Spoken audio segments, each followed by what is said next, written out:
Hi guys, how you all doing? I hope you're all well. Welcome to this week's episode of Keeping It Legit.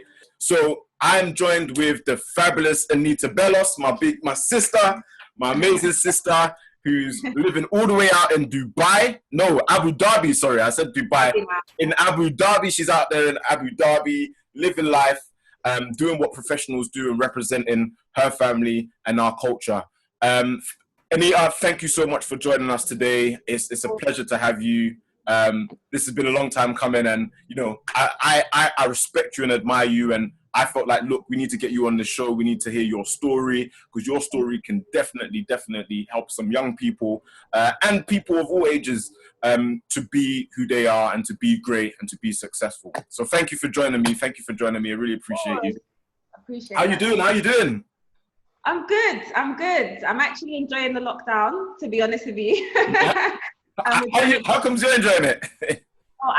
So yeah, you mentioned Dubai. I used to live in Dubai, but now I just recently moved to Abu Dhabi. So the only kind of, downfall to it is I haven't been able to explore the city, but I had a few months of commuting back and forth from Dubai to Abu Dhabi. So the slow time for me and the recovery time has been really, really good. Oh, wow. Okay, that's cool. Well, we're going to get into it. We're going to get into your story. So how about you just tell us today, where did you begin? How did tell us a bit about your background. Cool. So if I start from the beginning, I studied media in college. So I went to John Ruskin College. John Ruskin, Ruskin, you know what? Ruskin College is one of those colleges where all the big guys or the big girls used to go to. Even my big cousin went to Ruskin as well. It was just like, I knew so many guys and girls went to Ruskin, man. Yeah, I guess we were kind of the rejects at the time, but God came through because I didn't get into SFX. Didn't even apply to SFX or King at the time. If I'm keeping it 100, so I went into Ruskin. But this is the thing: God's plan is always, is always working because I went to Ruskin initially. Actually, I didn't even think to mention this. So initially, I was studying law, politics, sociology. Those are the three subjects I was studying. And my parents were like, do law, you like to argue, do this, you'll be good at that, you like to debate, like throwing shade, but trying to direct me, how yeah. And then, so I studied them and I actually failed every single subject. Oh, wow. I think you know this. Yeah, so I actually failed all of them. Like, I literally got I think I got like E's, D's. My first year in Ruskin was really bad. Damn, I had no idea. That's sad. I didn't know. I didn't know that sad. Trust me, a lot of people don't know that. They just assume that I got to where I got to because I was really good in school, and that is so far from the truth. Wow. So literally, I failed my first year of college. All my friends were doing like finance and accounting and SFX. I was just like, okay, so what do I want to do? And I trust me, I've always been really creative and stuff. So John Ruskin at the time actually went from a college that does A-levels and stuff to a vocational college. Okay. So they started doing a lot of vocational courses like health and social care and media production and stuff like that. Okay. So the only thing I was really drawn to at the time was media production. And I was like, do you know what? I'll do it. But so these tutors, basically, they interviewed us because they was like, don't think you can just come on this because it's a vocational course and you used to be an A-level student and you just think that you can jump on it, right? So they interviewed me. And if you went to John Ruskin, you were either in the canteen or you were outside. And I was part of the canteen crew. You're trying to be cool, so silly, just being stupid. So actually, they was like, you can't always be in the canteen. Like, you need to study, otherwise you're not taking you on this course. Like, you need to prove yourself. They kept 100 with me, and I remember I actually cried that day, and I was like, what am I actually doing? Like, if you don't want to come to college, you don't need to come. Do you get what I mean? We're not forcing you to come. Wow. But I was like, do you know what? Let me do this. Let me try it. So I was enrolled onto media production, and it was one of the best decisions I've ever made. Okay. Honestly. I think, in families, they're like, what is media? What is all this TV stuff? What is film? All of this. Especially around that time, isn't it? That time. It wasn't as popular. Exactly. Apprenticeships weren't that popular. Vocational courses weren't that popular. Yeah. If you weren't doing A-levels, then you weren't really considered smart, if I'm keeping it 100. Yeah. So anyway, I thought, you know what? Let me just do it. Let me just try. And honestly, my tutors were amazing. The briefs that they gave us were amazing. I'll actually shout them out. So Tracy and Adrian from John Ruskin College were a godsend, literally. They trained us up. They gave us real life briefs. They really prepared us for university, to be honest with you. Okay. The deadlines were crazy. We were all struggling. Like, the deadlines that they gave us were unethical, to be honest, but they trained us for university. Do you get what I mean? They weren't taking it lightly that it turned into a vocational kind of BTEC college. They were like, you're going to work as hard as anyone else, and we're going to train you. So that was amazing. So that's college. And then got a distinction, actually, and then went on to university. I went to St. Mary's University, and I studied media arts there. Okay. So done that. And then at the time, actually, between college and uni, I was working. So I was working for different brands. So I was working at like J. Norman, Kurt Geiger. Then when I finished uni, I was working at Burberry. Oh, and I worked at Superdry as well. Okay. And what I really liked was the kind of creative side, but also the fashion and brand side. So I was trying to figure out what the middle ground was between kind of retail and media. And I kind of figured out that it was like branding and marketing. Okay. Thinking, who are these people behind the posters on the windows? Who are the people behind activation campaigns or these events that we're having? Because I worked in Regent Street Superdry. So I was really interested to know like how that worked. And then I realized, okay, I think it's marketing is the middle ground. So I was like, I want to get into marketing. So what I knew that I needed after university was an internship. Okay. So I was like searching hard for internships. And at the time I went to my careers advisor at St. Mary's, and they basically said, you know, you're more than likely not going to get an internship at BBC because your family's not in there. Like, you don't have a mum or a dad. Somebody that was you don't have those. She kept it 100, but as a young black girl that's really grinding doing her dissertation, you don't want to hear that. You want to be encouraged, you know what I mean? Or at least given options. So anyway, found an internship with O2. Okay. And they had a corporate social responsibility program called O2 Think Big at the time. There was Go Think Big and there was O2 Think Big, and they basically funded young people between 16 and 25 for their social action projects. Oh, wow. So it was really cool. A really good agency from Leicester called the National Youth Agency. They're a charity. They basically sponsored and helped the program. And I got onto there, and I basically was a marketing and communications intern for the TED Teen Talks. So, you know, so like all those TED Talks that they do, you did sometime. Oh, wow. What was that like? What was it like working and doing that? Again, God sent. Like, God always comes through, because I wanted to always do like activations and all of that stuff. And it was actually a really, really big project, because it was the first time that the TED Talks were doing like a big event for young people in the UK. Yeah. They came to New York, so I was in all these boardroom conversations, and it was kind of planting seeds, where I am now, which is crazy. There was a lot of work to do. There'd never been anyone in the role before. So yeah, I was just given the opportunity to really fly with it and use my creativity, which was amazing. So that was a 3-month internship. Sorry, this is really long, but that was a 3-month internship. And then they kept me on to basically support in their digital hub in Shoreditch. And I worked there for like 2 years. So I was there for 2 years, basically supporting young people with their events and marketing and stuff like that. So there's a lot of like practical steps you took. So there was a lot of like work experience that aided your sort of journey so far, right? Yeah, absolutely. That was very necessary. And one thing my dad said to me, and so did my mum actually, they just said, do you know, all this retail work that you're doing is prepping you too? Because it got to a point where I was like so fed up of working in retail. And I know a lot of people can relate to that, where you're studying. Retail is tough. I remember when I used to work at Topman. I did so I finished college early. I remember going to work at Topman in April there was a temp job that I was doing there. And this was Westfield. You can imagine Westfield, not even Stratford. I'm talking about White City. This is when White City just opened. April sales. Oh my, the clothes are everywhere on the floor. People are just like, they don't have no respect. You have to pick up after people. You have to tidy up everything, and then you stay extra. I don't mind staying late to do stuff, but staying late to tidy up after people's mess, it was grinding my gears. It was grinding my gears. Yeah. But it's necessary though, because it teaches you resilience. It teaches you how to handle customers. It teaches you how to handle people. It's very, very necessary. The work experience was very necessary for me. Yeah. But it got to a point where I was like, look, I've studied now and it's time to get going. But the work experience was necessary. The internship was very necessary as well. Because it trains you up, right? And then after that, I thought, you know what, I've been here for 2 years and I don't really feel like I'm growing. the company itself, I'll shout out Katie. She really helped me, a lady called Katie. She helped a lot of young people there, and I really, really appreciated her. But it got to a point where you outgrow places, and that's where I was at. So I went traveling, actually. I went to Thailand for a month. You did? You did? Yeah, I went to Thailand for a month, which my mum and dad were like, huh? Like, what are you doing? What are you doing? Where are you going? And what is this for?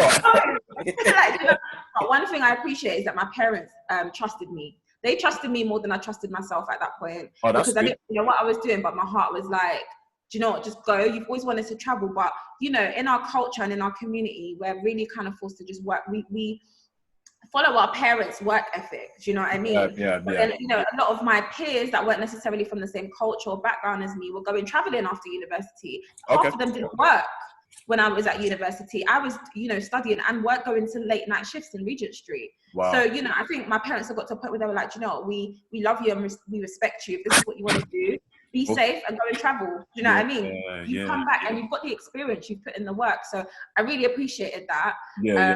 So I came back and then I was like, well, that was great, but what do I do now? What next? What next? What do I do now? But actually, sorry, bear in mind, my last year at O2, I actually studied at the Chartered Institute in Marketing. So I was like, I really want to learn about that's what you did that course there. Yeah. Tell us a bit about that course. So tell us a bit about that course. Yeah, so basically I was studying and I wanted to be like, okay, so what do I want to do? So I was studying courses that I wanted to do. So basically I was researching for the courses that I wanted to do. Okay. And I really wanted to learn more about strategy because I knew that would take me to the next step, kind of like elevate me a little bit more. And everyone was talking about strategy at O2, like, what's our strategy? What's our CSR thing? What's it? And when you're a little bit younger, you're like, what are they even talking about? But I'm like, if they're talking about it and they're in those boardrooms, I clearly need to know it. About it and learning about it, right? So give your input, Exactly. So I started researching different courses that I could do to learn about kind of marketing, branding, strategy, and companies and businesses. And the CIM, which is the Chartered Institute in Marketing, kept coming up in my feed quite a lot. I'm guessing it was paid ads at the time. I searched for a Google course as well, but I felt like I really wanted to do a structured course because of the BTEC that I done. I have this kind of history of learning when I'm really kind of on the job, when it's practical and theory, when someone's kind of teaching you. And that's how I like to learn personally. I appreciate that sort of learning. So, and I wanted something that had the credentials to take me to the next level. So I studied there for a year, which was not easy because it was between my master's, doing a master's in marketing or doing that. But the research shows that it's better to have a professional qualification in marketing rather than a theoretical one when it comes, unless you studied it in undergrad, you're better off just doing a professional top up, basically. Yeah. It kind of helps you stand out and boost your credibility. And that's what I've noticed, like with especially in like the professional world, like having, it's all good and well having, the practical experience, but unfortunately, some organizations want to see some sort of professional credentials, especially when you're coming from a certain background as well. And you need something to back it up, the paper. It's a harsh reality, and it's something that maybe, as time is going along, the stigma is, changing. With a lot of startups, you see that, people are being given the opportunity to work in these roles without these professional qualifications. But when it comes to those big firms, they want to see some paperwork, man. They want to see some, professional qualifications attached with your name. So, I agree with that, man. Yeah, it's necessary. But then also after studying, I'm like, is it always necessary? But that's another conversation because I think you can really learn on the job. You just have to put in work. Do you know what I mean? Because these courses also come with a price. And not everyone has the funds at the moment unless they're kind of sponsored for it. So I would say it's all about your own learning as well, but it was really beneficial. So I came back from Thailand and I had that in the bag already. And then I had a job offer actually on my birthday. I had an interview for KPMG. Oh, amazing. Yeah, literally was on my birthday. I just got back and went for the interview. And it's so funny because between me, you and your listeners, I knew nothing about KPMG. Obviously, I'd never studied finance. I'm not great at maths. Look, I'm creative. Do you get what I mean? I'm trying to do a bit of cute data. Ain't got time for number crunching. Let me just... I ain't got time for numbers. Leave that to them. Do you know what I mean? Honestly, so I was doing so much research and I'd gone out the night before as well. So I woke up in the morning, went to Brixton Library and I was just like researching what's KPMG, what they do, what services, who their client, like all of this stuff. I kind of understood the role, but not entirely, right? Because it wasn't like a full marketing role, but I'll explain that afterwards. So had the interview, went really well. The managers were really nice, senior managers were really cool. Then they invited me back to another one. Then I got the role, long story short. And the role specifically was marketing, but it sits in HR. Okay. So the role is employer brand marketing. And I'd never really heard of it before, to be honest with you. It's quite a niche sort of marketing role, but I absolutely loved it. Like, I loved the role. It was the most amazing experience ever. It's basically when you sit in HR and you do the marketing to show how a business is the employer of choice in the market. Okay. So it was like undergraduate and graduate roles, apprenticeship roles, and experienced hire roles. But it was really nice because I worked really closely with the graduate and undergraduate and apprenticeship roles, which kind of reflected my experience at TEDx Teen with young people. I see. You know what I mean? So I had that passion. Yeah. Pattern, I feel like God's plan is always working because there's always a pattern in it. And you kind of have to sometimes sit back and reflect about your journey and kind of put those pieces together. And I'm very reflective. I like to kind of look back and be like, how did I even get here? Yeah. And the beautiful thing about it is, you know, it's from God, because when you see the pattern, he's communicating that pattern to you in a way that you will definitely, if anybody else don't get it, you as the individual will get it. That this is coming from God. No one else is doing this. It's God's plan. And that's the beautiful thing. That's the beautiful thing about it. It's so beautiful because, I mean, it can only be God, because I literally failed all of my A-levels. Do you get what I mean? Wow, so as much as I put in the work, like, God saw something in me that I didn't really see, and he gave me he planted these seeds, you know what I mean? And I'm so grateful for it. So I was at KPMG UK, was there for about a year and a half, and then I started to get itchy feet, and I was like, I'm growing, like I'm outgrowing of this role. I don't like being able to do things with my eyes closed. Like, I can literally do things with my eyes closed. And I'd never had a digital role before. I basically, I was speaking to you about it recently, about the web design and campaigns, but I was able to do it because I loved it and I put in the time and the work. So I kind of knew how to do everything, and I'd outgrown it. So I was like, I really want to make an impact globally. Saw a role, and it was between Canada and Dubai, and it's so funny because they're two complete different environments. Opposite spectrums. One's cold and kind of miserable, and another one's like sunny and baking hot. Like, so different, honestly. But that's my character. I'm a Gemini, so you know, we just kind of like whatever, one thing or the other. And I guess I kind of warmed to the Dubai role a lot more because it was more about developing. I like that pun there. I warmed to the Dubai. I know, right? You caught it. That's my brother. You caught it. A lot, and the role was very I think forward thinking. You know, the UAE is very much about innovation, forward thinking, developing, because as much as Dubai is an amazing place, it's still developing. A lot of people get that because you come and see the big buildings, but they're very much about development and stuff. So I felt like the role was for me, so I moved over here in November 2018, which was crazy. And then I'm gonna cut this long story short. I'm almost at the end of it, but I moved there and then just No, I say no. Go. Like, it's an amazing story. We're loving it, man. Come on. I talk a lot, but then recently just moved to Abu Dhabi because I got a role at Etihad Airways as employer brand specialist. And again, within the region, employer brand is really new and very, very niche. So I really appreciated the fact that they invested time to create a role to show how it is the employer of choice within the region. And I really wanted to make an impact in that way. So amazing. That's where I'm at now. Amazing, man. That's my life in like 10 minutes. You know what? And that journey just kind of shows like the sky is the limit.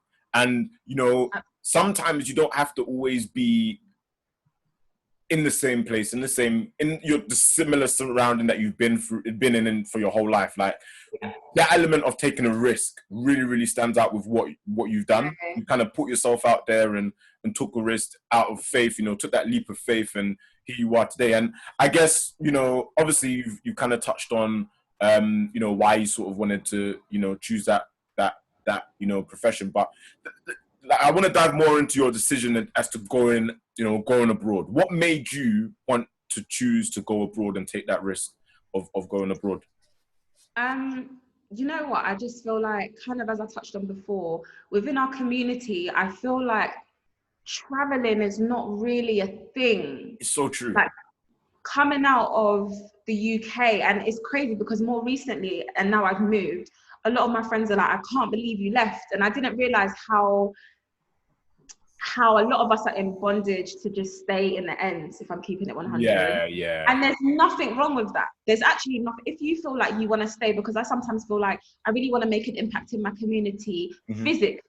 Do you get what I mean? It's not just about being in the UAE and you know, living this life where we're by the beach and this, that, and the other. It's also about impact. That's what it's about, and purpose. But I am very specific on traveling. I love to travel. I love to see different parts of the world. I'm quite a free spirit, I would say. So I want to see how people do things in Timbuktu, how they do things in Indonesia, how they do things in Ghana, Uganda. Like I want to travel. I mean, it's something I've done a lot in the UK, but I just wanted to be able to move specifically with KPMG and make an impact in the same way that I did in the UK, but somewhere else, and see how I can develop in an environment that is not my usual. Okay. You know, and because I knew that would develop my character, working with people that all pretty much speak the same language, working with people that you're used to seeing. London is very diverse, you know, and I just wanted to be able to, I like to be out of my comfort zone. I don't like to be comfortable. And I was just like, I'm ready. And then after going to Thailand, I would have actually loved to travel Asia a lot more than I did. Okay. But because I wasn't too sure, it was very last minute. I mean, I left my job on, I remember like March the 26th. Okay. And I was like, I'm traveling. And I think I traveled about a week and a half later for a month with my friend. We were just like, let's just go. So it was quite short, and we didn't plan our routes and stuff like that. So, but I would have loved to do it for a lot longer. And sometime in my life, I'd love to do it again if, you know, if God permits that. But I just think, I just want to be able to travel, make an impact across the world in any way that I can. Okay. I kind of said Dubai for a long time, but I'd never visited. And the funny thing again is that I'd actually booked a holiday with all my girls for November 2018. We booked the holiday to Dubai, and I got the job in August. So I actually moved.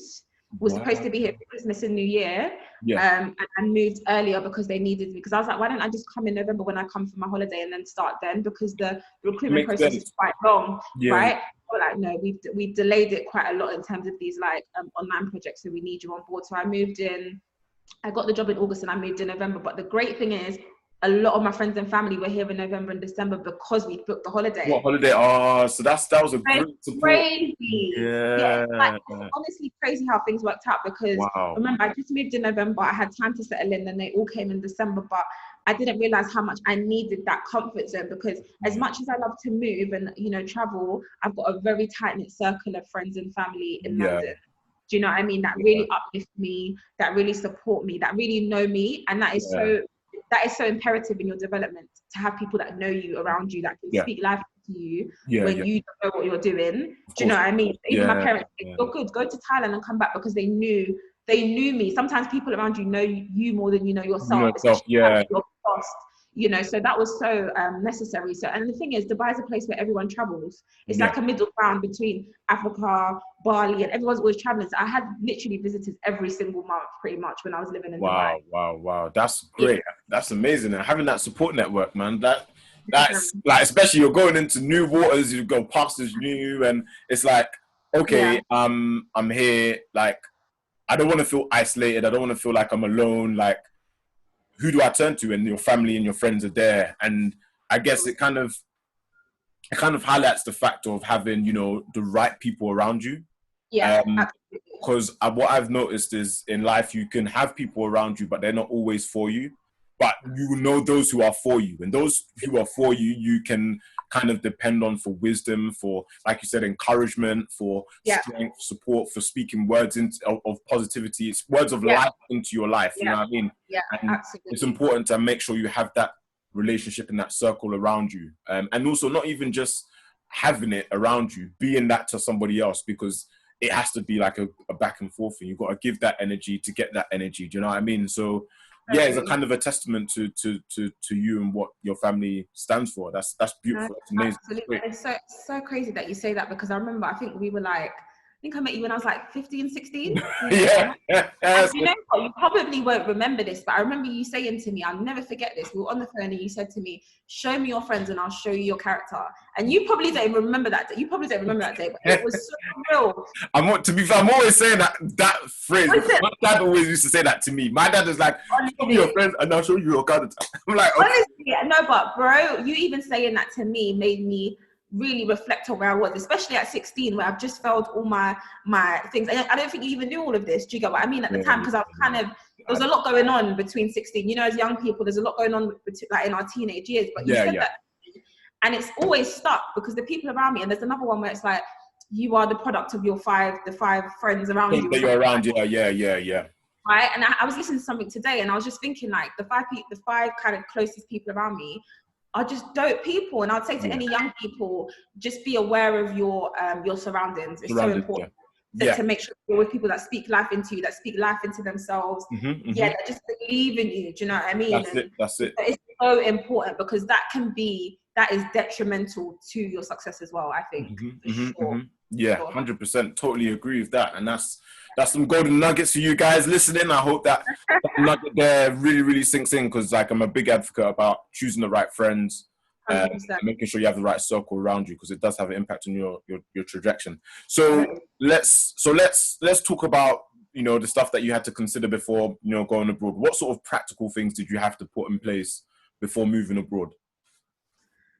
Wow. I mean, it was quick and it was difficult, if I'm totally honest. The moving process is unreal because I don't think I think I dreamed of moving abroad, but when it got to it, the butterflies in my stomach about leaving London was crazy. Like, I didn't even, you know, when you start to tell people, that's when it starts to become real. Thinking, I was just like, oh my God, like I'm actually moving. Even when like they sent my contract, I was like, son. This is actually happening, yo. Honestly, it's just like you have to. I think the main thing was the mental preparation. Okay. More than, and you can pack your suitcases, you can do all of that. At the end of the day, I'm single. I was moving by myself. It's not like I had a lot to pack apart from clothes, really. When I think about it, and I lived with my mum at the time, so it's not like I really had to worry about housing. It was, for me, now you've asked that question, for me, it was actually the mental preparation of moving.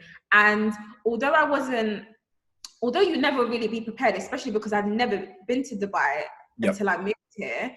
So there's certain things that I didn't really know, understandably. The mental preparation, again, the people that you're around, the prayers, the encouragement, the belief that, you know what, you're going to do amazing wherever you go was so important for me. The belief of everyone else, even when I had the leaving party and you were all there, that was so overwhelming for me. Because it was just like, you know what, it's just, it was a mental thing. The preparation was mental. It's about realizing that you can do this.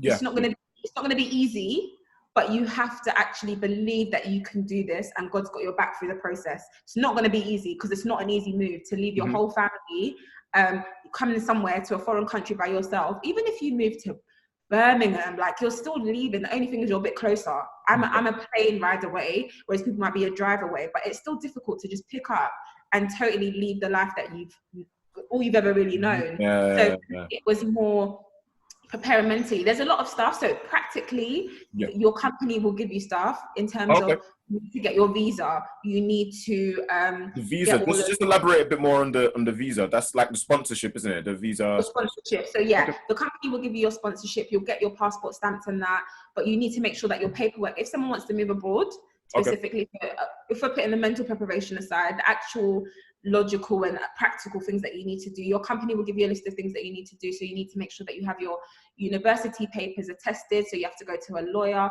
Luckily, I didn't actually have to do that, and I don't know if that's because I worked at KPMG UK before, so they already had all of my documents. But a lot of people, like teachers and stuff like that work here, or accountants, they say they have to go to a lawyer, get their stuff stamped and attested, but your company will give you a list of things that you have to do. And they're pretty simple as long as you have all your paperwork, to be honest with you. So passport done, make sure that it's not expired, all of that stuff. And then you move, really. But I would say more than anything is getting yourself mentally prepared. And spiritually prepared. Sounding grounded and stuff. Absolutely. Grounded, grounded is the most, especially if you're moving to somewhere like the UAE that is basically a lifestyle. Like, you can literally You can be on guys, holiday. and it's not even, we don't even call UAE, we don't even call Dubai.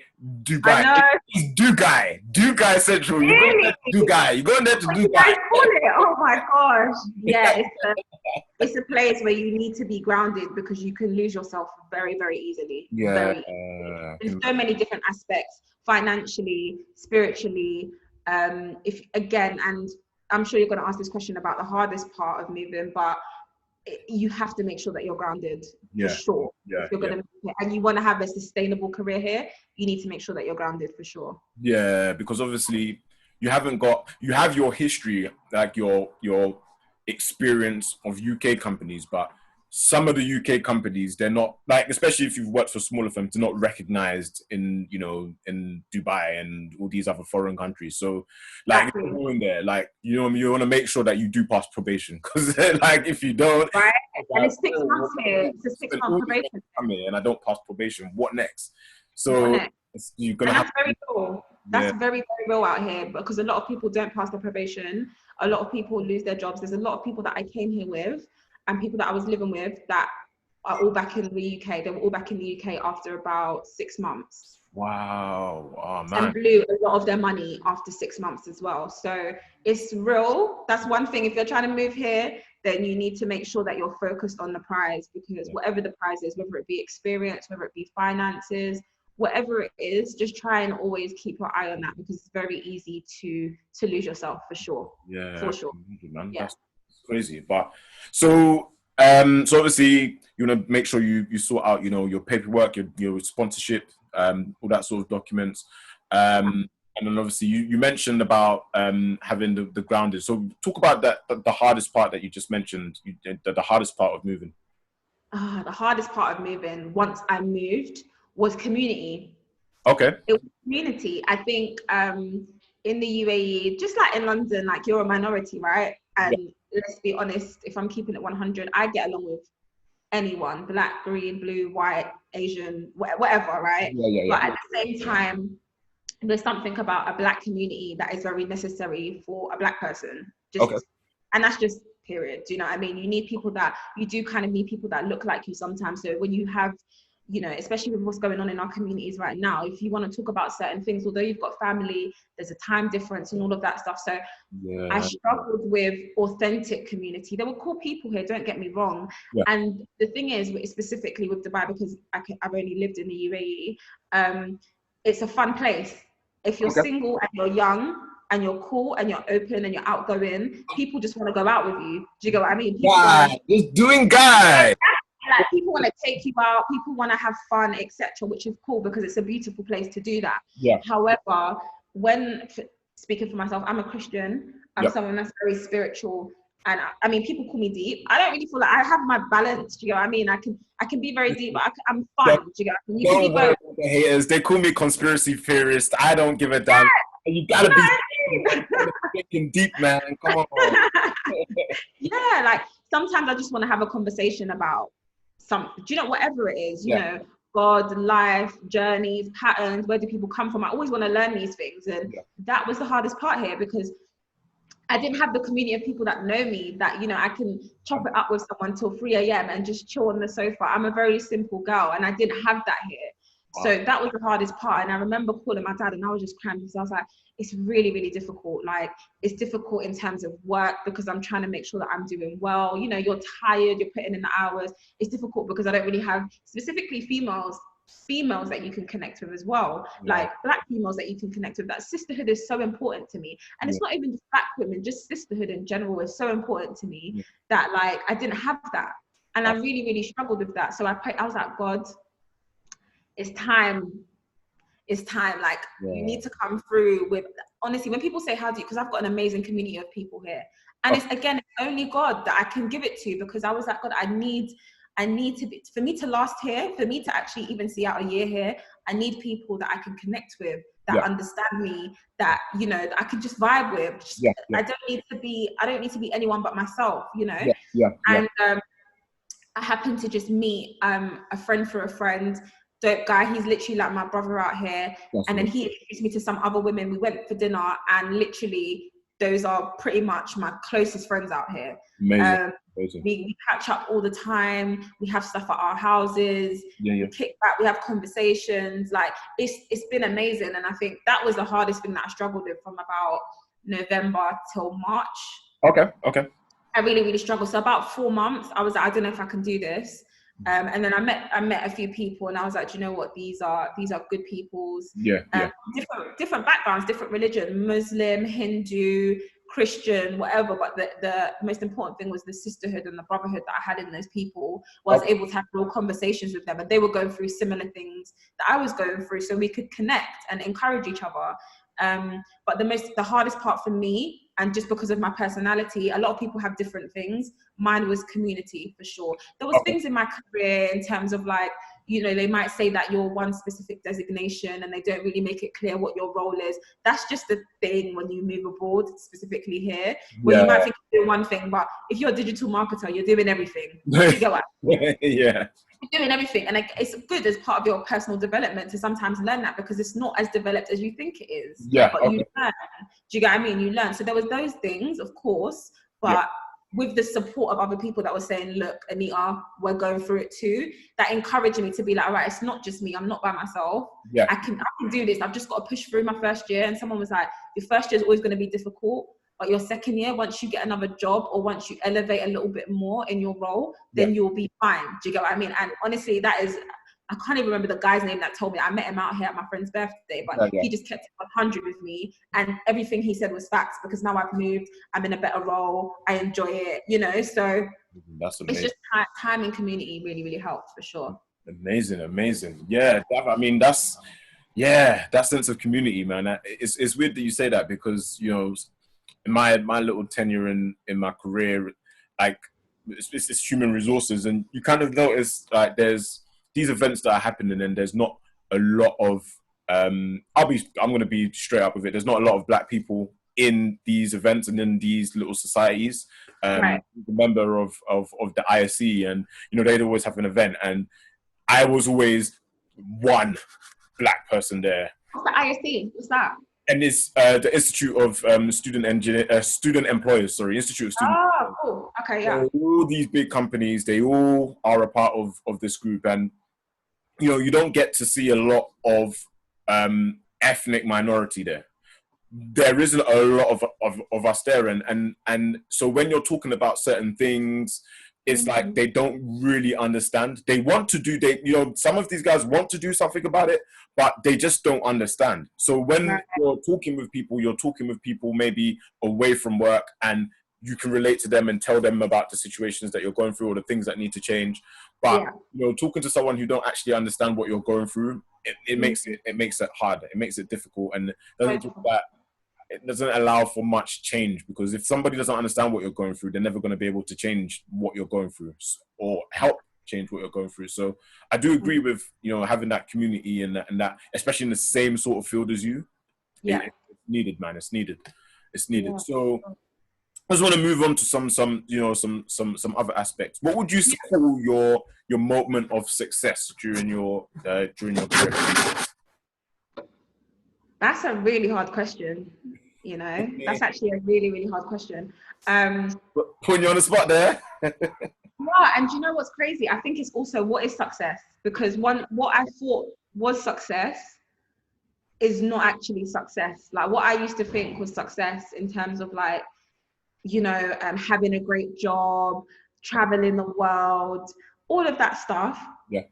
Is that success? And I think, as much as I don't think I'm at my peak right now in terms of my career, I think I've got to a place where I'm happy in terms of my journey, right? So I've got to somewhere where I'm like, oh, do you know, I worked for a company that I applied for when I was like 21, and they didn't even consider me. You know, it's come full circle now that I'm here at the right time. But I guess success for me is my resilience. That is it, because I wouldn't really say me having the job, you know, in Dubai, because I think a lot of people, and this is the thing, a lot of people from the UK think that. They think that, you know, a lot of people around me also think, you know, it's successful. And I think it just depends on what you define as success, right? Because to some people, having a good job in a different country, specifically Dubai, is amazing. Like, you've made it. And it's like, I don't really feel, for me personally, that's what it is. I think it's more about being true to who I am, staying the same in terms of my beliefs and my morals, but also just pushing through. When I look back at how far I've come, that's the success. Do you get what I mean? And I'm just grateful that I can continue to do that no matter where I go, even if I come back to London. Because if you think about it, if I came out here and left in the first 6 months when I didn't have that community, would that still be considered a success?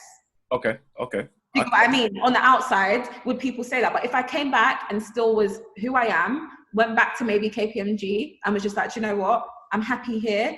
I'm grateful. I'm aligned. I'm still on my journey. If this is what God wanted, then cool. That's still me feeling that I'm successful. But I think a lot of people, when they leave, if things don't work out, they think that it's been unsuccessful. But that's just a part of the journey, right? Yeah. I get what you mean. So I've had to really challenge myself on what success means because I failed. And one thing my teacher, Tracy, when I was in John Ruskin, said to me is that, because I got really sick actually when I was in college in my final year, because I was putting in so much work.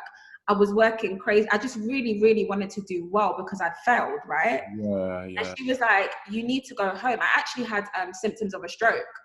And I think it's actually, I don't think you know this either. This is such an interesting conversation for our friends as well. This is the stuff what? I'm giving you all the details, but they thought I was having a stroke because I was getting constant migraines because I was working so much.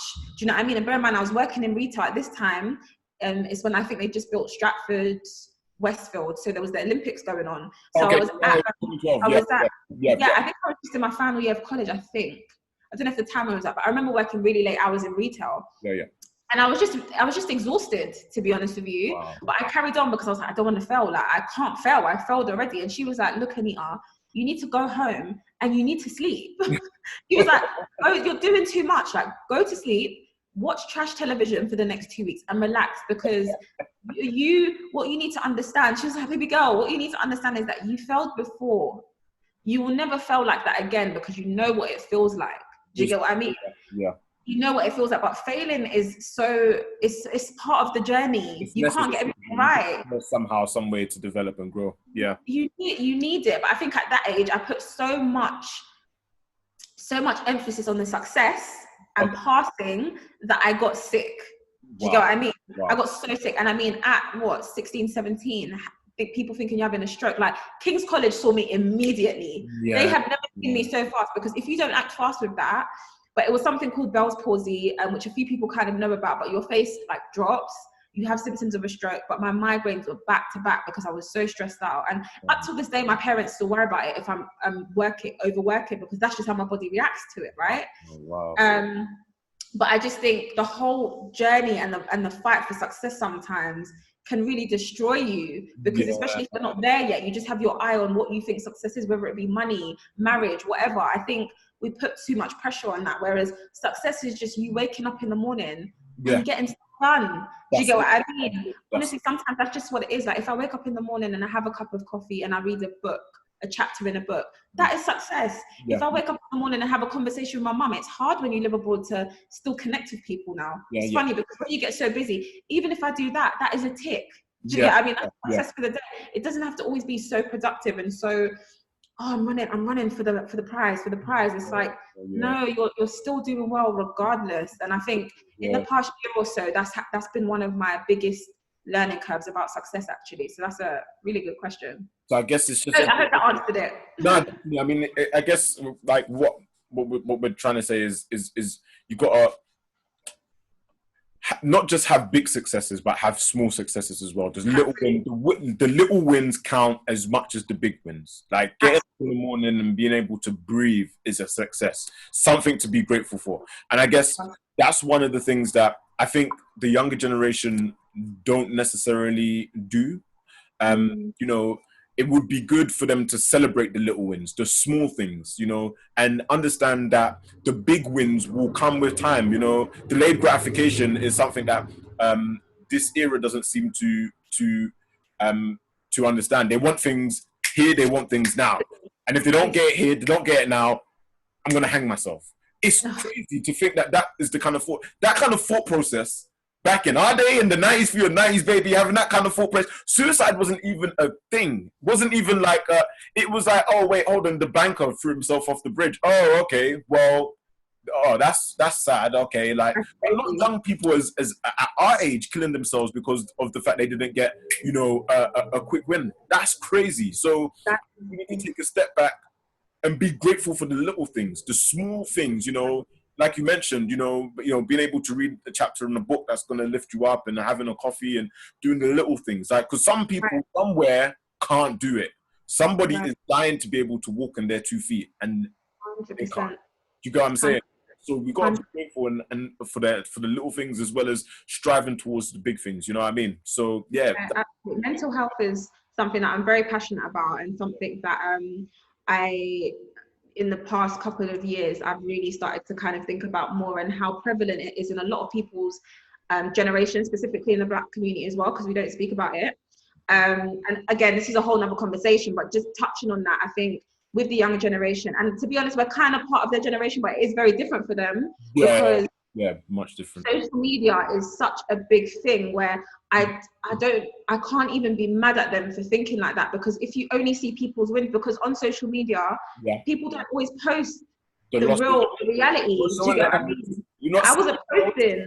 I wasn't posting me calling my dad crying on live. Do you get what I mean? I wasn't doing that on Instagram. Like, people only saw me at White in Dubai. People only saw me at the Palm or on the beach. They only saw the highlights of it. And this is something that we need to realize. You see people's Range Rovers, you see all of these things, and you think that's success, but that's why it's important to surround yourself with the right people. Of course. Do you get what I mean? That humble you, that make you know that, you're doing well. Don't worry, this is part of the journey. And I think mental health, and there's so many young people that are literally taking their lives because they feel like they can't do it anymore, and I really do pray for those people, and I pray for our society generally, because it's hard to be losing young people that have so much potential. They don't have the support, and they feel like they can't do it anymore. It's one of the most heartbreaking things that I've been seeing.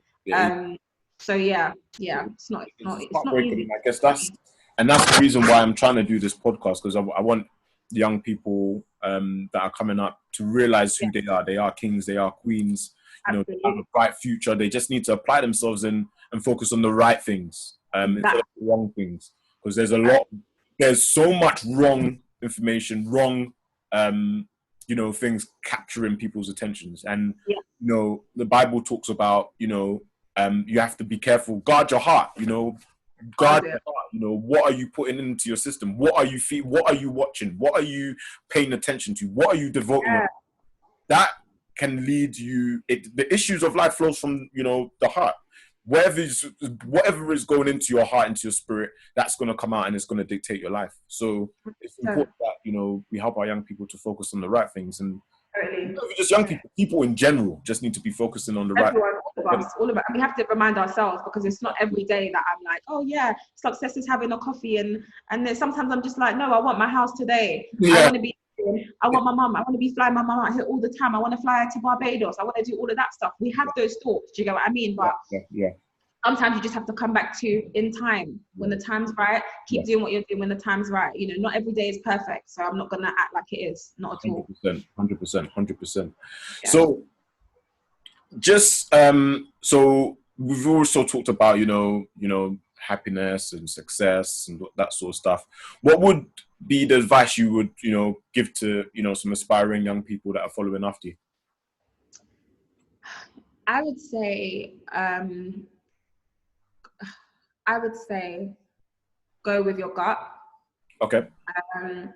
I would say work hard, because another thing I think is that we can get complacent, me included. We can get complacent sometimes, where we feel like we've not that we've made it, but we just feel like, and this is the thing about me saying, when I feel like I can do stuff with my eyes closed, then I need to keep it moving. I need to leave, because you should always be learning. Do you get what I mean? And working hard doesn't mean driving yourself into the ground, but it means when you go into a room, you need to represent who you really are. Do you get what I mean? You need to be able, you need to know what you're talking about. And that's why it was so important for me to do that course, because I was like, I don't know what these people are talking about, but I'm in the room. Yeah. Do you get what I mean? Yeah. So Yeah. I'm learning, but I don't actually understand everything. So I would say, when I say go with your gut, I think that is more of a spiritual thing where, you know, if it's like, do you know what, this doesn't feel right, or the energy here doesn't feel right, then don't take the job. Yeah. You know, as you might feel, because you're more than likely going to regret it. Or if God says, do you know what, there's an opportunity in Birmingham, but you're just like, oh, actually, I don't know why I keep saying Birmingham, but there's an opportunity in Birmingham, or there's an opportunity in Sittingbourne, in Kent, and you think, oh, I don't want to be traveling every day because this, that, and the other. If your gut says, do you know what, me putting in the work for this role in Sittingbourne is going to really give me the experience and the knowledge that I need, then you need to be waking up at 5 a.m. and you need to be getting on the train from Stratford to Sittingbourne. Make that journey. Make that journey, because I'm sure we've all known about pyramid schemes and all of these things that are going on, and then they make you go to Leicester, and then you just don't know. Okay, we're not saying go for that. Make sure that you hear your gut on those ones. We'll in there. But I think if you need to be putting in the work, and you need to really, if you're not a Christian, or, you know, if you don't know, you need to really sit and meditate on your steps. Yeah. You know, and go with the Spirit and connect, because you can't just be making decisions willy-nilly all the time. You need to really make sure that your steps are kind of guided. And as a Christian, I'll say, I when God tells me to move, I move. Yeah. Because the buy happened. Do you get what I mean? Although I was actively looking, I feel like there was a feeling where it's like, no, it's time for you to move on. Do you get what I mean? It's time for you to elevate and transition into somewhere else. But I think go with your gut and work hard. That's one thing that I can say. Your work ethic always needs to be 100, no matter what. And you know, people say as Black people, we need to work 10 times harder, etc., etc. I think regardless, you always work hard. You always want to be, you never want to be that person in the room. Or I personally never want to be the person in the room that is just considered lazy. Slack. Slack, or not an active member of a team. I value myself on working hard. That's one thing that I'll say. Of course. And I found my balance where I'm like, you know what, that's not my job. And you get to a point, you know, specifically in my career now, where the feedback has been very positive from management and from senior managers. But my one feedback, I don't think I've shared this with anyone, is you need to learn to say no. Wow, okay. Which has actually been, and it sounds so like I'm the teacher's pet, but actually, if you keep saying yes to everything, you're not going to be able to focus. And that's in life as well. You're not going to be able to focus on your actual job. Yeah. Just because I was the go-to person in the UK, and I was a go-to person in the firm in the UAE, like people knew that they could just message me and be like, "Oh, Anita, can you get this done?" And the thing is, I think early on in your career, do what you got to do. Do you get what I mean? Because you need to build your credentials. But when you get to a certain part in your career, and I think sometimes, specifically as a Black woman, you always feel like you need to do everything for everyone, even in my personal life, and you don't. You need to learn to say. You need to learn to say no. You do, but early on in your career, you say yes. Absolutely. Yeah. If you need to go to a networking event, if you're going to help out on the front desk, you do that, because that's going to take you to the next level, and you're going to be in rooms with people that you need to network with. Yeah, of course. You know what? It's crazy. Even now, I'd say, but there's going to be certain times where now I'm going to be like, you know what? I don't need to go to that networking event right now, because I've actually got a meeting in the morning. Do you know what I mean? Yeah. But there's going to be times I'm like, no, I want to meet a few clients there. Let me go. So you just need to find, balance. That's amazing. That's great. And so, who would you say were your role models? Who would you say you looked up to when you were up and and getting ready to do your thing? It's interesting, because I think early on it would be parents and family and older cousins that are doing really, really well, because when I actually think about it, there's a lot of incarceration and stuff in my family where you don't really have necessarily all the role models that you feel like you need in terms of siblings and some of your older cousins, if I'm just keeping it 100. So I really admired my friends' older siblings that went to like university and stuff like that. And obviously, again, there's no blame or shame on family members that are not necessarily in the position I needed them to be in. But the role models came from people kind of, obviously my parents, the work ethic. And the fact that they made sure that I never felt like my skin color was a kind of barrier for me to get what I wanted to get, because they believed in me so much. They were like, they literally, when I think about it, my parents never really spoke about race like that to me, ever. I've never said you're a Black girl. I've never really heard that. It's always just been, do your best and work hard. That's what it's always been. Yeah. So I say my parents, more recently, actually in my like adult life, there's a lady called Bozoma St. John. I don't know if you know her, Ghanaian, actually. Maybe not. I doesn't need to look Okay, I'm gonna definitely show you her afterwards. But her name is Bozoma St. John, and I found one of my boys actually sent me a video of her, like a podcast. Okay. And she was the CMO, so the Chief Marketing Officer at Apple. Amazing. Wow. A few years back. Then she was the CMO at Uber, and then now she's had a few other roles, and now she's the CMO at Endeavor. Okay. Which is like they do like Miss Universe and bull riding and all of these big kind of championship events in the US, well, globally actually. And she's actually one of my biggest, I would say, role models for my industry and in terms of my career now. Because just hearing her story and where she's come from. So she was born, I think she was born in Ghana, but she'd been through so much and she traveled so much because her parents moved back and forth. And then she lost her husband a few years ago, so she's now bringing up her daughter. But she just when I hear her speak all the time, she speaks with such grace about her journey and how everything has happened. And I think her the way that she pushes for diversity within big companies and the way that she also speaks about work ethic and how important it is. I just admire her. I admire everything that she does for our community. I admire that, if I'm totally honest, she has broken a lot of ceilings for a lot of us to be able to come through, because other people are seeing her and realizing that other people like me are able to come through. You know, it's not easy to break those ceilings. I admire her resilience to be able to do that. So yeah, Bozoma St. John, I'll hook you up. But if anyone hasn't heard of her, man, I'm definitely gonna. She is amazing. Story, Yeah, she's doing a lot of work in Ghana at the moment as well. She's done a lot of work in the Year of Return, like bringing people back to Ghana, showing a lot of, African Americans that don't really know their heritage. Wow. She's done a lot of work within our community. So yeah, I admire her work ethic specifically within the marketing industry and how she brings together marketing and emotion. I just think it's really, really dope. Really dope. And it's good to have somebody that looks like you who's in the industry doing that, because Chief Marketing Officer of Apple, damn, that's not. Beats by Dre. Yeah, the Beats by Dre partnership. That was her. She done PepsiCo with Beyonce when Beyonce done the Pepsi advert years ago. With Britney. Oh wow. She's so sick. Yeah, she's really, really dope. So yeah, this is the whole essence. We need to see, like, people need to see more.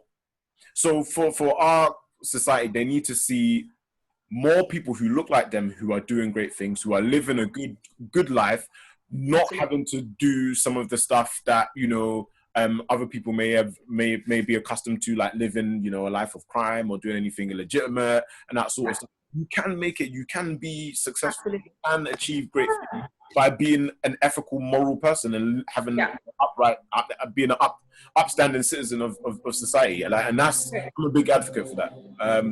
So, I mean, moving on to the faith aspect. So, during this whole journey, you've mentioned a lot about God and how God has sort of helped you to come through all the challenges you've come through. I mean, how did you come to know of? How did you come to know God? How's this walk with God helped your journey so far? It's been a walk. It's been a long walk, to be honest. And I'm sure it will continue to be one. But it's so interestingly, actually, I obviously born into Christianity, but my family is quite mixed. So I was also in the mosque a lot when I was younger. So living in the Middle Eastern country, never had any cultural shocks in terms of Islam, not at all. Respect the religion, respect those people, what they believe in. It's fine, respect Muslims, because I was there, it's a part of my family. My mum converted to Christianity. And I was in the church a lot. I used to sing in the choir, etc. And then at around 16, actually, when everything was going on with college and stuff, I kind of moved, basically. I moved around a little bit in between my parents because I was acting up, basically, long story short. Hey, you were doing... That's when we kind of met, and then I was in between Crystal Palace. That's how we kind of met and all of that stuff. Hey, Crystal Palace, man, that was joke. Those days, if you weren't in Crystal Palace, you missed out on everything. If it wasn't a fight, if it wasn't some beef, it wasn't man them linking up with the girls in the palace. mad. Morley's. It's all side of Morley's. Oh my God. We'll move to Crystal Palace Park, and then we'll move down to Gypsy Hill. Oh, it was a mess. Like, I was really out here in the deep end. Such a tomboy. I was a mess. But yeah, literally. But so my walks, I hadn't gone to church. I would say from about 16 to 26. I hadn't really I'd gone to churches, I'd kind of moved around, but I didn't have my relationship with, like, I had it when I was younger. You know, like, all the connection, even when I used to like fast with some of my family, the Muslim side of like family and friends, when I used to go, you know, you just have a different connection when you're younger. It's so much more pure. You don't really know everything, you kind of learn, etc. So even the Islamic side and the Christian side, I respect both so much because my connection was so deep. Do you get what I mean? It was so deep. But then between 16 and 26, so much happens in your teen years, so much happens with family, so much happens personally, hormones, all of that stuff, puberty, that you're finding yourself, you know, and you're constantly finding yourself. But specifically between those years, I just didn't really have a relationship with Christ. I didn't really have that, if I'm totally honest. And then I have some really close friends actually in the UK. My friend Philippa and Kai. I'm just bringing out all that. I'm just name dropping today. Kai, man. Shout out. I think they're gonna be quite shocked that I've mentioned them on here. Actually, I think. But they're a couple. They're a married couple. Philippa was my friend. I met her in John Ruskin, and they go to a church called Christian Life Fellowship in Greenwich. Amazing. Okay. And they were going, but I think for me, what I'd noticed is, and I think a lot of young people have this when they've been brought up in the church, then they leave the church and they come back, is church hurt, where you were hurt by something that happened in the church. I remember I went to a church in West Norwood where, I'm not even going to mention the gangs that were going on at the time, but a lot of the guys from ends had come to our church. So I think there was a lot of I saw a lot of judgment at the time. Yeah. And I just felt like, why are we judging people? You know, for me, it's like, why are we judging anyone? Like, they're here, they're coming to use trouble. And although sometimes they did used to bring trouble and stuff, I just didn't really like how the church had cut up. Sorry, pause. Not Christian Life Fellowship. This is the church I went to when I was younger. I need to specify that. I'm very much welcome. Disclaimer. Yeah. I need to just clarify that. But they stopped all the kind of young people's activities and stuff, and that really had an impact on our community and the young people there, because we really needed that community at the time. I really needed the community at the time. So that's when I left the church. So I just felt like there was a lot of judgment. I felt like people didn't have the support that they needed. And for me, I felt like church was a safe haven where I could go, sing, dance, laugh, catch up with everyone, etc. And I don't really feel like at that time when I really needed it, I didn't get that. So I left. So then as I got older and I was chilling with my friends Philippa and Kai, etc. They went to this specific church. And I was just so intrigued about how they carried themselves as people and as Christians. And I admired it because they're married. They're a married couple. They're around their age, basically. But I just admired how they loved God and how they loved people. Amazing. And those two things for me made me want to know Christ again. Wow. So like, my heart is like, but those two things just made you just feel like, I want to know who they know. I want to know what's making them be like the way they are. Like, why are they so humble, so non-judgment? That's not, you know, a lot of people feel like the church is so judgmental, and I never got that from them. Do you know what I mean? I never met them in the church. I met Philippa at college. But I just feel like the way that they treated me, the way that the family treated me like family, I just have so much love for them, because they really, I feel, allowed me to see how God loves us by how they loved me. So I started going to CLF, and as soon as I started going there, I felt like I was at home. Like, from the first day that I went there, I was like, I will see you all next Sunday. Sunday after that, and I'll see you the Sunday after that, and I'll be here every day. Do you want me to open the doors? Because I'll be here. And I just loved the family aspect to it. Amazing. I loved how everyone made me feel. And I just really got to know God again, was able to go to cell groups. So like when the church kind of splits up during the week and you're able to go to like someone's house and just catch up, read the Bible, worship, all of that stuff. And I just, I really started to feel, I felt so distant from God, but I really started to feel God's love again, because you feel like, you know, you go through so much as a teenager or just in life generally, and you just feel like, how can God even love me? Do you know what I mean? Like, I've done so many bad things. I'm such a bad person. I've been so awful at this time, or I shouted at that person, or, you know, all of these things. And you just think that God can't love you. And he really, really does. He does. Yeah. He really does. And I think there's this Kirk Franklin tune. I really like the first verse, because it just says, how could it be that you love the most unlovable parts of me? Wow. And it's from his song Love Theory. It's quite a new song. It came out last year, I think. Okay. But I think that is just how God's love feels. Yeah. You just love every single part of me, even the parts that I don't like. Do you know what I mean? Or I feel that aren't lovable. You just love that. So I think I've come to a place where I understand that, and I've been able to also, you know, I'm in marketing, so I've been able to also find a lot of online churches as well, and start to learn through them a lot more. The one church in LA, Transformation Church, which I'm sure a lot of people have heard of. Pastor Todd, Todd, the generation, honestly. That is it. Yeah. He's bringing a revival. I believe. I love what he's doing. It's my cousin Sam, who used to always talk about revival, Transformation Church, and what Pastor Todd is doing out there. And it's a revival, man. It's a youth revival that they're doing, and I'm a big fan. Me too. Yeah. I think it's amazing. I think that also took the relationship goals series, which a lot of people found out about Transformation Church. From that really took my faith to the next level as well, because I was like, wow, I never considered these things, because I wasn't necessarily brought up in a family where two parents were in the same household all the time. Like I started to learn so much about relationships, even my relationship with God. I feel like there's a fine line, you know, between your relationship with people and your relationship with God, and I learned so much. So my walk is continuous. I have times where I feel disconnected, and I have times where I feel so connected. But the one thing that remains specifically now that I know God's love for me is that regardless, all grace to God. Do you know what I mean? Like everything, like my life is not my life without God, literally. You know, because I love to say that, I read my Bible every single day at 6 a.m. and this, that, and the other. And no, but what I've learned is that, you know, I need to find ways where I can do that, because you get so busy that you don't do these things. So now it's like, I'm grateful to God that I have a community of women in the UAE where we do Bible study together. And I'm able to learn more, you know, because I mean, I've had 10 years of not necessarily going to church. So there's a lot that I feel like I want to learn. Hello? I'm here. Yeah. Oh, sorry, I thought it cut off.